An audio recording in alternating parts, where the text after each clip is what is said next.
I'm Doug Miller from High on Wall Street with this week's Cannabis Stock Report for Cannabis Coast to Coast News. The battle between big alcohol and hemp beverage makers just got hotter on Capitol Hill, and investors in cannabis and hemp stocks should pay close attention.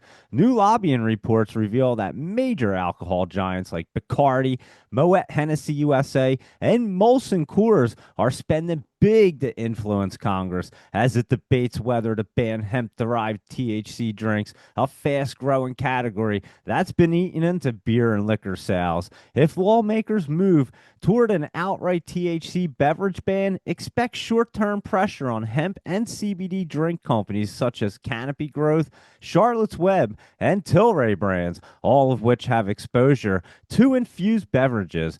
But if Congress instead opts for stricter regulation instead of prohibition, it could validate the market, driving institutional investment and possibly lifting cannabis ETFs like MSOS and MJ.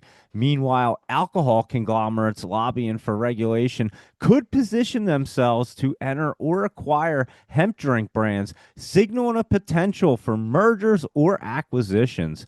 This lobbying push shows traditional beverage companies now see cannabis not as a threat, but as the next frontier.